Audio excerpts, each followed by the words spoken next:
Welcome to ZKast, everyone. I'm ZS Caravallo from ZK Research, and I'm here today to talk contact center with Zoom, and I'm actually joined by a cast of thousands. Well, not thousands for it. So I'm going to start off with a quick intro with everybody, just so we know who we have here.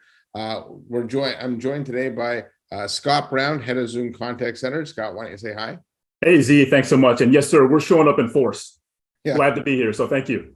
Ted Yoshikawa, who's the head of contact center. Ted, why don't you say hi? Hi. Yep. Head of Contact Center Product Management. Nice to see everybody. Mahesh Ram, you're head of contact center, but digital customer experience specifically, correct? Correct. And Zoom Virtual Agent, which I know we're going to talk about today. Yeah, virtual agent. Great to be on. Exciting topic today. And last but not least, Kentis Gopalla, head of phone and contact center product ecosystem. Kentis, why don't you say hello as well? Yeah, great to be here, sis. Yeah, and Zoom's now had contact center coming up on a year, I think now. It's was a pretty exciting launch. I know it's there's been a big trend to have UC and CC come together, and Zoom is one of the leaders in UC. It seemed to be a natural fit. But let's start off though by talking about customer experience specifically. And CX has been a very important topic for years, but it seems like over the past few years, it's escalated in importance to the point where it's now the top brand differentiator for companies. In fact, my research shows that 90% of companies today compete on customer experience. It's up from only 28% 5 years ago. In fact, for most companies, it's the most important digital initiative. So, Scott, what are customers telling you about customer experience today? Yeah, absolutely. I think maybe just a quick fun fact. So you're absolutely right, though, Z. We actually went GA with Zoom Contact Center 1 year ago today, exactly to the day. 1 year today, exactly. 1 year today. So yeah, we've been celebrating wildly, Diet Cokes and cake all around. So it's been awesome. Where's the birthday hats? Oh, my head doesn't fit in my head pixelates when I put a hat on. It's not a good experience. I think if you think about, and Z, you're absolutely right. I mean, I would start with me maybe as a consumer, right? And kind of my experience and my expectation. And I would say that, over the course of the past 20 to maybe 36 months, my expectation as a customer or a consumer of a brand has increased. And I'm, really no longer willing to kind of put up with maybe substandard experiences or substandard capabilities or substandard service. And it really starts with kind of my desire, number one, for a personalized experience. So, know who I am as a human being. Number two, know my relationship that I have with you as a brand. And number three, kind of know my historical context so that you can help me preemptively maybe get the answer I need or the question that I want answered to the best possible way that I can. And flipping now into your original question, and oh, by the way, that's significantly important because the contact center historically has evolved, in my opinion, from kind of a break-fix island of misfit toys off on its own to now a key and critical element of providing that experience as a brand ambassador. And so now you're actually able to correlate directly, things like NPS and CSAT and propensity to repurchase to the outcome of a contact center experience. And those are monetizable and those are actually quantifiable in terms of the value that they're adding. So yeah, you're right. These are board level conversations. The ability to provide those experiences has an impact, obviously, on things like churn and propensity to recommend and repurchase. Critical. Customers are laser focused on it. Brands are laser focused on it. And we're certainly excited to be able to help out. Yeah, it's interesting today that we have some companies with really good contact centers and other ones with really bad contact centers. And I think customer expectations have certainly gone up, right? When you have those bad contact center experiences now, it, and you may not ever return to the brand. In fact, my research shows that last year, 2/3 of millennials admitted they changed loyalties to a brand because of one bad experience. Now, that's not always the contact center, but it is where interactions often start. And so, in fact, from here, let's pivot specifically to contact center. And Ted, I'm going to ask you this question. As I mentioned, contact center is where lots and lots of customer interactions start from. And so what changes are you seeing specifically in the contact center, and what aren't customers getting from their current solutions?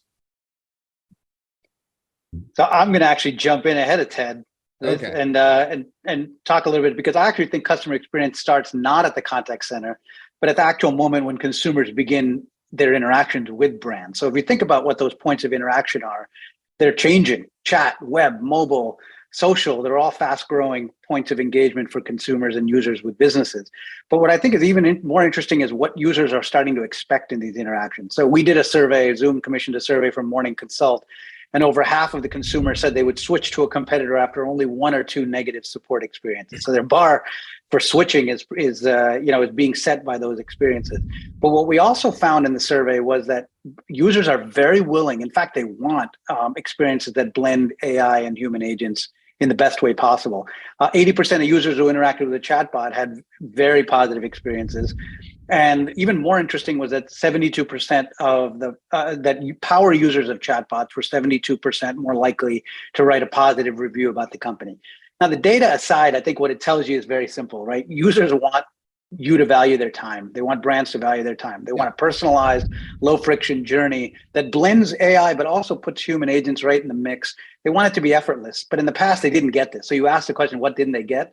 Well, in the past, they were getting bad design, systems that didn't talk to each other, interoperability that didn't work. And for the businesses, it was hard to actually build these things in the best possible way. So that's obviously what we're so excited about with Zoom Contact Center and Zoom Virtual Agent. And I know Ted's got a perspective from the agent and contact center side to go with it.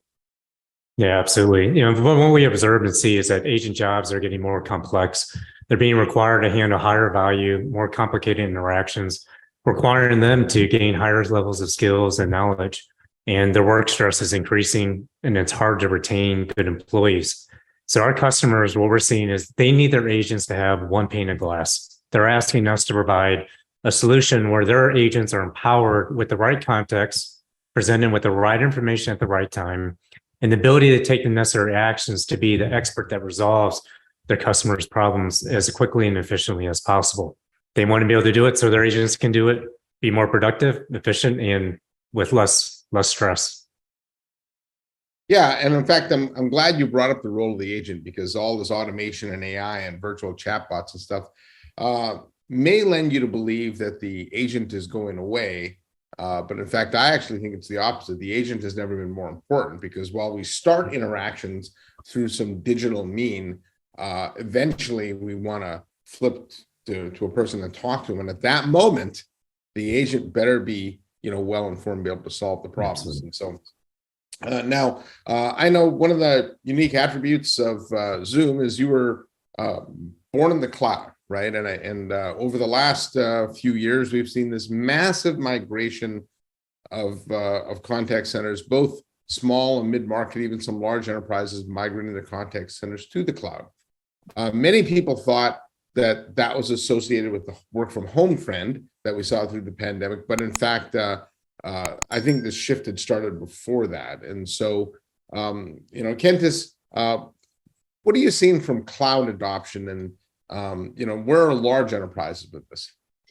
Yeah, no, absolutely. I think when you look at how our customers are consuming, our services, it's across, all market segments. So regardless of whether it's small or mid-market, even large enterprise, I think, when you look at it, cloud is no longer considered a science project anymore. It has been proven to be a legitimate deployment model for organizations of all sizes, starting from a small to the very large. I think what has been happening is customers have started seeing that when moving to the cloud, it's helping them freeing up resources who were initially focused on infrastructure or just keeping the lights on, and now freeing up those resources to spend more time on innovation and driving valuable outcomes, right? So enterprise customers are certainly more amenable to consuming cloud services, but given the overall complexity of the existing environment, the technical depth, what we are saying is not a big bang approach of moving to the cloud straight away, right? So it's what we are saying is very often those large enterprise customers, they are identifying one particular workload or one particular use case where they migrate initially to the cloud, and then they can take advantage of the cloud agility and migrate the rest of the workloads eventually. So we are certainly seeing a greater adoption of cloud in the large enterprise as well. Yeah, I think one of the interesting things about cloud too is, 5-10 years ago, people looked at it is it risky to move your contact center to the cloud? And I think today, when you look at a lot of the advanced AI capabilities, most of the digital channels are only available in the cloud. You can almost argue that it's risky to not move to the cloud because your business stands still. And I also think that the cloud has matured to the point where we're pretty much at feature parity now. Absolutely. On-prem versus cloud. So it's not really an argument of it. You can't do this or can't do. In fact, Yeah. if you look at a lot of the integrations with the SaaS providers, like the CRM vendor stuff, it's actually easier to do with a cloud platform than it is on. 100%. Yeah, and the rate of innovation is much faster once you move to the cloud. It's easier to just adopt new features and even just trying out new features. Yeah, I brought that up too with customers before. It's like, how often would you get an update from your on-prem, your legacy contact center? Once a year, once every 2 years, right? So I know Zoom pushes new features out every day in some cases, right? Depending on what's going on. So now, Scott, you did mention that Zoom Contact Center is celebrating its 1-year anniversary. So, what was it that you saw with Contact Center that wanted you to explore this opportunity? I think when people think of Zoom, that you've become the verb, the de facto standard, the Kleenex, the Xerox, if you will, of meetings and unified communication. And so, what was it that compelled you so much, and what have you learned in the past year, and how has this kind of changed the direction that you're taking? Yeah, it was interesting. We were largely, guided into this space by our customers, Z. And so what we were experiencing was, a couple of different things. I mean, number one, and you've said this before, but the demarcation between the lines of a UCaaS experience and a CCaaS experience have blurred. And at the end of the day, customers really don't care. They just want a seamless way to communicate across the enterprise with their customers, with their partners, in a way that doesn't require them to have multiple modalities that you have to pick and choose and different vendors, et cetera. And they wanted a seamless way to be able to communicate.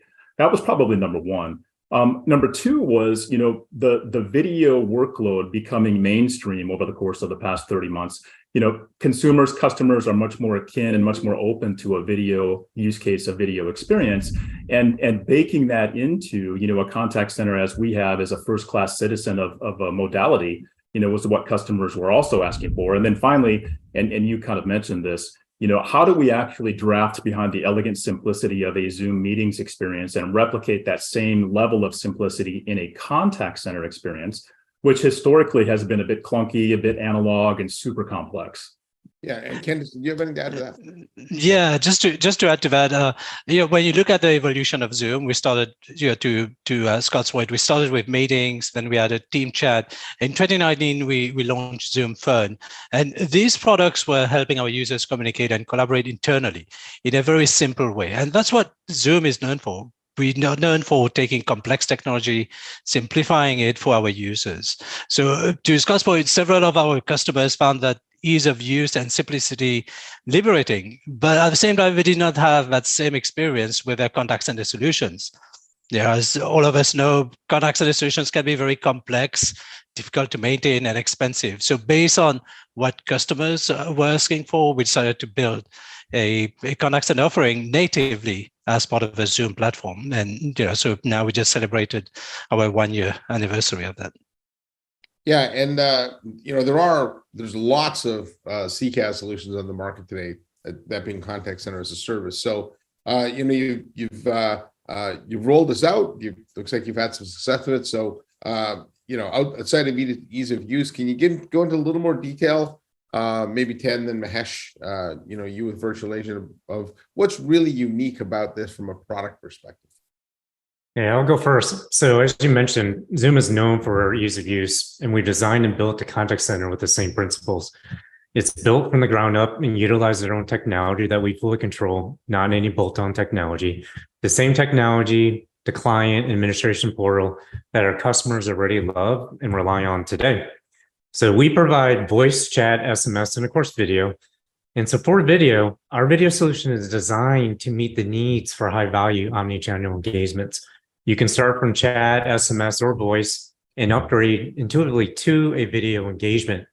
Supervisors during that period can get a consistent monitoring experience across all channels. can even drop into a video engagement while a customer is waiting to be routed to an agent and chat with them. So imagine that use case where a nurse is chatting with a patient while the patient's waiting to get routed to the doctor, equivalent to what would happen if you were waiting in the doctor's office in a room as a nurse would come in and out. But second, our customer sees Zoom Contact Center as a solution for modernizing their customer experience. We have a major retailer that uses Zoom Contact Center video to perform live identity verification during alcohol delivery. So their customers can use their own mobile app, the brand's mobile app, to initiate a video engagement after they receive a package that's been dropped off that's locked. And that can route to their trained associate who would do a license verification and then provide the customer a lock code to actually have access to their package and their delivery. So it's a really great way that showcases how contact centers can evolve to really change the customer experience. Yeah, and what I like about what you talk about there is you actually are now expanding contact center into areas that you wouldn't normally think of contact center, right? It's not just, the retailer picking up the phone and answering your service calls. You mentioned a nurse using it or using it for age verification. So that actually expands the addressable market for contact center and brings the great capabilities to other use cases. So Mahesh, now what about you? Yeah, so I think much in the same vein as what Ted said, Zoom Virtual Agent is also designed around Zoom's core principles, ease of use, and built entirely using our Zoom technology platform, which obviously gives customers a lot of comfort. Now, ZVA or Zoom Virtual Agent was designed from its outset with powerful AI at the core. It's the evolution of the Solvvy acquisition that Zoom did last year, but we've evolved it further to deliver several things: a very high rate of user self-service with a better user experience. So it can deliver what brands need, what companies want in delivering a better effortless experience, but also what users want. But one of the main features that I think we're very proud of is the ability to do that for companies without heavy investment from their side to build, deploy, and maintain. The AI capabilities are made available to any subject matter expert to build very sophisticated experiences without the need for developers. It shortens the time to get to production by distilling that AI training, the intake of the knowledge about their business and the business logic into a framework, a building framework that any subject matter expert in their business, not a developer, can actually learn and deploy rapidly. And so that then leads to the outcome, which is a really fast, favorable ROI. So they get a high ROI, rapidly, faster deployment, weeks, not months, lower maintenance efforts ongoing, and therefore a lower total cost of ownership. So when you get all of that and you get higher self-service rates than what they've typically been used to, you get something that is beneficial to both users and to the businesses. And it goes beyond just trying to self-serve people. There's a notion that it's about friction or putting up a banner, so trying to block you. And in fact, what we've done with Zoom Virtual Agent is to really think of it as a digital concierge. We're depending on how the engagement is going. Sometimes I'm going to self-serve you. Sometimes I'm going to escalate you to a live agent and create a seamless handoff human to AI experience to any major CRM, CCaaS, or chat provider, including Zoom Contact Center, powered by analytics. So we can also tell brands things that they didn't know about their own business. Why are people contacting them? What are the root causes of these issues? What could they be doing to solve these? So when you put all that together, no code, low code deployment, higher self-service rates, very high total ROI, low TCO, with those analytics, what you get is something that I think companies have been asking for a long time, something that they can actually get results with very transparently and quickly. Yeah, I love what you're doing on the analytics side too, because there's so much data being generated by contact centers today. And I think companies they've barely tapped into the potential of what that data means. So now all of you have actually talked about the strength that Zoom has in meetings, and obviously what created the groundswell of use of Zoom. It was really ease of use. I think that was if there was a calling card, it was that. And so how is that translated to contact center? Because the workflows aren't identical, right? Like what an agent does is different than what a user does. So, how have you used your strengths in one area to create a differentiated solution solution or another. So Kentis, Ted, I don't know if Yeah. Yeah, I can start with that, and then Ted can dive deeper. So to your point, yes, absolutely. At the surface, we have definitely incorporated those key values of simplicity, intuitiveness, ease of use. And these are some of the core values that we've seen across our products. And just to give you an example, now the contact center agents are using the same application that Zoom users have been using, over the pandemic, and where we've seen our success. So we are bringing those same capabilities to contact center agents who are, whether they are working, in an office or even remotely from home, they just use that same application. But beyond the surface, we also build for scalability, reliability, security, and that's common across all our core products. And obviously, we are bringing that, whether that's in Zoom Contact Center or even Zoom Virtual Agent, we are making sure that the foundation is as robust as we have with our core meetings platforms. And in addition to that, we have a common set of AI services that is powering today, as what Mahesh was mentioning, Zoom Virtual Agent. And now we also have those AI services as part of Zoom IQ, another product in our portfolio. And you will start seeing a number of those AI-powered features across our portfolio, across Zoom Contact Center and Zoom Virtual Agent. Maybe Ted can dive a bit deeper in some of those areas as well. Absolutely. So one thing I'll touch on that Kent just brought up is leverage. So millions and millions of customers today rely on Zoom meetings to power their business. We're able to tap in and leverage that entire distributed and scalable Zoom meetings infrastructure, and can provide the same unmatched quality of service for our Zoom Contact Center video engagements. But we think about it more than that, and so do our customers. We view Zoom as a whole entire platform. So this includes beyond like Zoom meetings, Zoom Phone, and the other products that Kent just mentioned.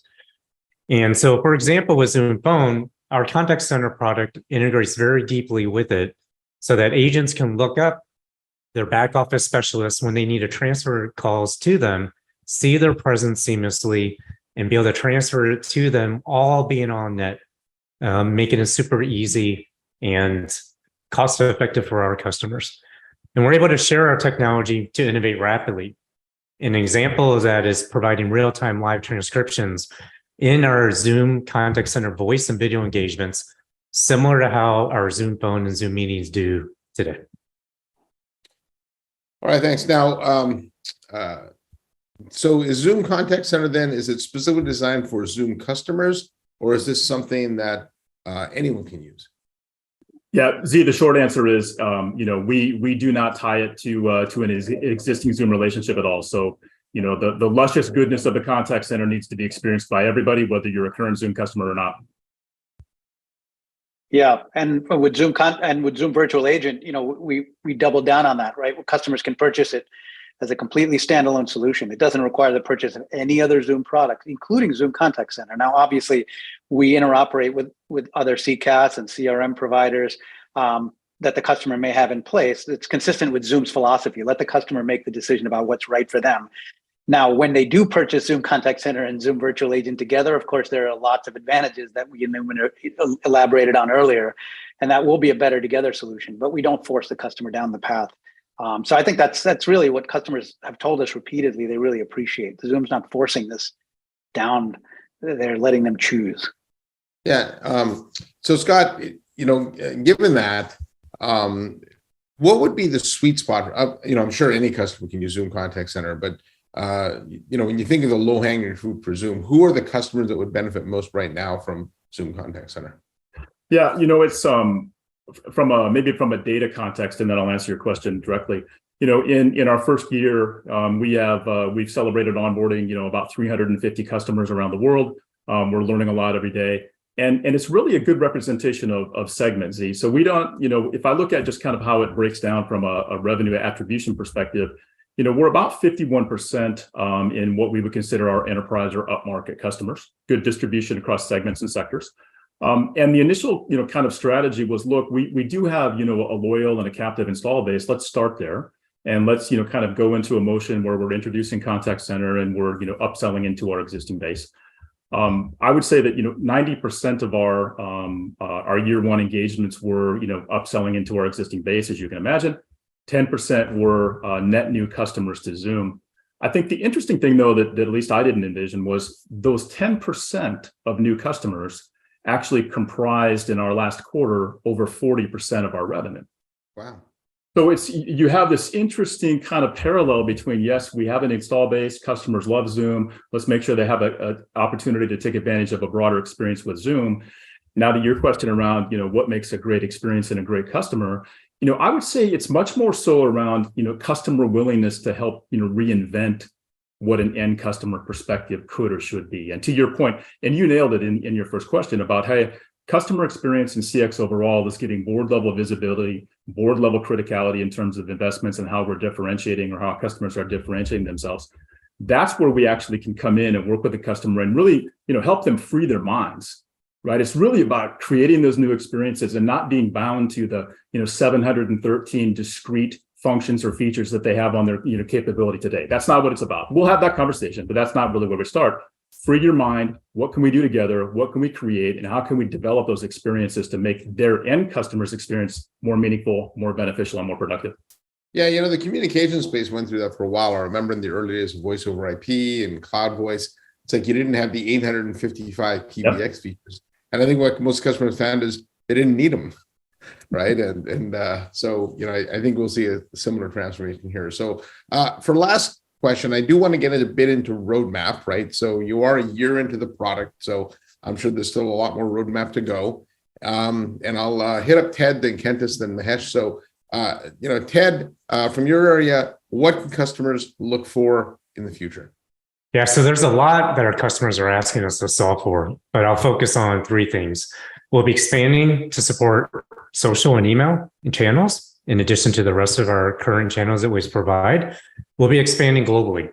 So going beyond international that we support today with UK and Ireland and Australia and New Zealand. And the last of all, we'll be solving for agents' productivity and the stress that we talked about before that believe no other systems today provide. And we believe that we can solve for that for our customers. Yeah, you know what I like about what you added with the agents too is everybody forgets about the agent. Nobody wants to work in an environment that's stressful where they're getting yelled at by customers, right? And I think one of the great benefits you can bring from an experience perspective is putting the agent in a position to be successful. And I think it's fair to say that a lot of the legacy platforms didn't exactly do that very well. So, Kentis, over to you. Yeah, no, absolutely. And to that point, Zias, I think when we look at that simplicity and focusing on the agent, we do know that agents have to rotate through multiple applications, and that's why integrations is going to be very important as well. So we are expanding our ecosystem of partners globally. And when we talk about simplicity and ease of use, we want to make it easy for our customers and users to get access to partner solutions as well. We want to make it easy for partners to do business with us too. So there'll be a number of programs that we are putting in place. We are looking at how do we rapidly expand our APIs, making it easy for partners to access and build and then publish on our marketplace. And then for our customers is how do they easily have access to those applications, to those partner applications, and just quickly enable them. Yeah, and I think being an ecosystem-driven company is something Zoom's been good at. Really, since your launch, you haven't tried to do everything. You stick to your swim lanes and then partner where you need to. And so, Mahesh, now over to you. Yeah, so I think for Zoom Virtual Agent, we have a lot on the plate. We'll be adding a wide array of languages so we can expand internationally and serve the world, because we think that conversational AI is going to take over large parts of the world. We're building out a lot of new and powerful AI capabilities, including further innovations with large language models and generative AI, which is all over the press. We already do a lot of leading work there, so we're going to continue to do that. But our focus is always going to be on the user experience. So how do you create more personalization, customer experiences that actually speak to you as a user at a scale of 1, integrating the customer data to be able to deliver that personalized experience. And also, of course, we're going to be following Zoom Contact Center into the social and messaging channels. We're going to be partnering, working with a partner ecosystem globally.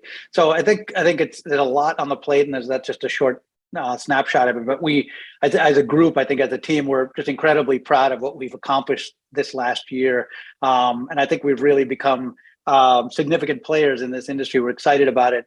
We're excited to see what the future holds, and of course, welcome anybody who's interested to learn more and welcome them into the Zoom family.